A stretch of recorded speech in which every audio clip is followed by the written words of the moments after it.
Welcome back to Sam's Garage, presented by NH Oil Undercoating.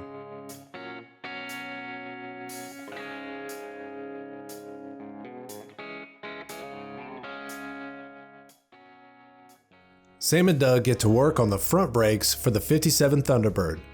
The new large brakes are a perfect match for the upgraded suspension. While under the wheel wells, the guys install the grease fittings and lube up the chassis for a smooth ride. Doug and I are at the point with our Thunderbird where we're going to be installing the whole front brake system. If you remember back at HE&M, we sort of just mocked up the rotor so we could have something to roll with. And now we're going to finalize it by actually greasing up the bearings, showing you guys how to properly do that and install them. But you know what, before we do that, I want to show you guys something. This is a perfect opportunity to show you what caster is on your alignment. You can clearly see the relationship of the upper ball joint to the lower ball joint. How the upper ball joint is behind the lower ball joint. That's going to give you negative caster.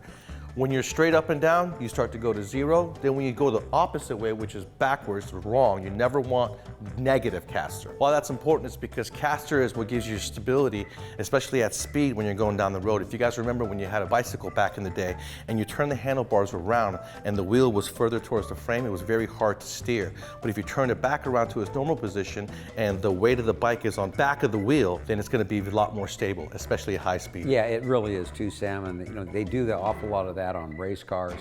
You want to make sure that you've got a lot of stability, and it's the caster that gives you that stability inside of your steering. So just take a little bit of grease, and I'm going to take this right here, and if you take this and I start to put it in, what it's going to do, it'll start pushing all of the grease all the way through the bearing. This way, everything gets greased extremely well. It puts everything where the needle bearings are, and you never have to worry about it.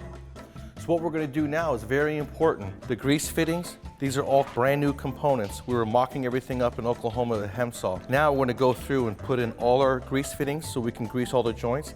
And then we're going to go ahead and tighten all the hardware, including the nuts that hold the spindles on, and put our cotter pins in place. We're just getting ready to go ahead and grease the zerks. We just finished putting the zerks in the upper and the lower control arms, as well as the tie rods. And now I'm going to go ahead and pump it with some grease. But you always want to be careful when you're doing that. You don't pump so much in that you'll blow the seals out.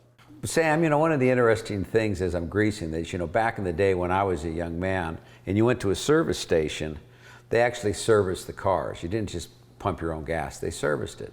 So the older cars had to be greased all the times because of the way they put them together. Like a truck. Like a truck, yeah. Right. They didn't have the exact same type of bearings and bushings and stuff that we have today. So everything always had to be greased. So the guy that was working on your car was called a grease monkey, because once again, it's exactly what I was doing.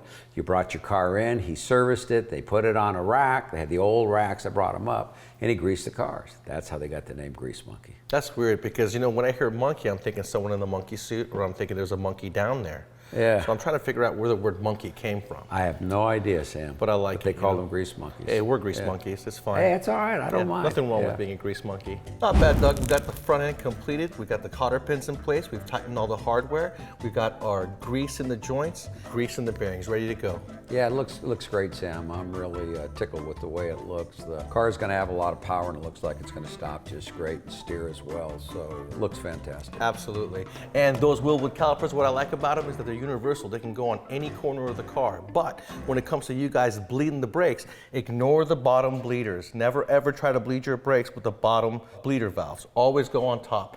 Every time you open this, you're introducing air to the system. You'll have a mushy pedal, so don't forget that. And what Sam's talking about is the air always rises. So if you bleed back here, you're still going to have an air pocket up here. That's why we got a little bleeder valve right on top of Doug. It works.